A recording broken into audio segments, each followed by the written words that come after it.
زمانہ تھا ایک درخت کو لوگ پوجنے لگے، تو وہاں ایک صوفی تھا، عبادت گزار تھا، شب زندہ دار تھا. اسے پتا چلا کہ لوگ درخت کو پوج رہے ہیں، تو اس کے دل میں بڑی غیرت جاگی. توحید کی غیرت ہوتی ہے. وہ جاگی اور وہ کھڑا ہوا، اس درخت کو کاٹ دوں گا جس کو لوگ اللہ کا شریک سمجھ رہے ہیں اور پوج رہے ہیں. ہاتھ میں کلہاڑا پکڑا اور اس درخت کو کاٹنے کے لیے نکلا. راستے کے اندر شیطان کھڑا تھا.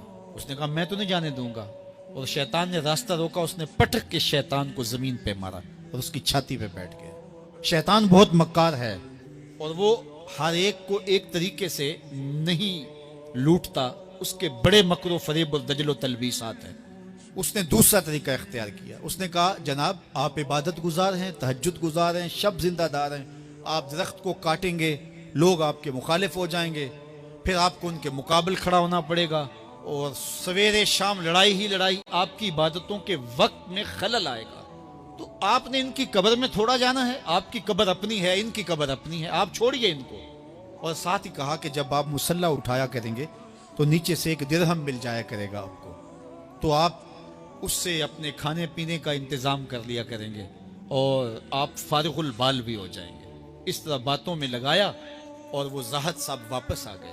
نماز پڑھی، مصلی اٹھایا، درہم ملا، بڑے خوش ہوئے اور دلیلیں تراشنے لگے. واقعی مجھے کیا لگی، تمہیں غیر سے کیا، تم اپنی نبیڑو، تم اپنی قبر میں جانا ہے، جائیں وہ بھاڑ میں، مجھے کیا لگے، مجھے ان کے بارے میں کیا پوچھا جانا ہے. نمازیں پڑھتا ہے، ہر نماز کے بعد مصلی اٹھاتا ہے تو ایک درہم ملتا ہے. کافی دن گزر گیا، دل بھی آہستہ آہستہ مردہ ہو گیا. ایک دن مصلی اٹھایا تو کوئی درہم نہیں نکلا. پھر دوبارہ کلہاڑا اٹھایا، اٹھا، راستے میں پھر شیطان کھڑا تھا. کہا کدھر جا رہے ہو؟ کہا درخت کو کاٹنے جا رہا ہوں. شیطان نے کہا میں تو نہیں جانے دوں گا. اس کو تجربہ تھا کہ میں اس کو پٹک کے زمین پہ مارا تھا، یہ میرے سے طاقتور تو ہے ہی نہیں. اس نے پھر گریبان سے پکڑ لیا. شیطان نے پٹک کے زمین پہ مارا اور چھاتی پہ بیٹھ گیا. وہ زاہد صاحب پریشان ہو گئے، شیطان کو کہنے لگے یہ کیسے ہوا؟ میرا تو تجربہ ماضی کا یہ تھا کہ میں طاقتور ہوں، تم کمزور ہو، لیکن اب تم نے پٹک کے مجھے زمین پہ مارا.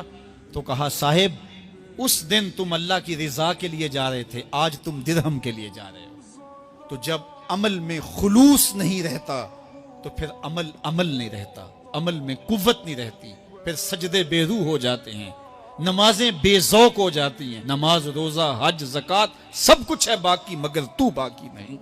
پھر سب کچھ چلتا رہتا ہے لیکن رسم ہوتی ہے. پھر قرآن پڑھا جاتا ہے، رسم ہوتا ہے. قرآن دل کو پھر نہیں بدلتا، اس لیے کہ رسم ادا ہو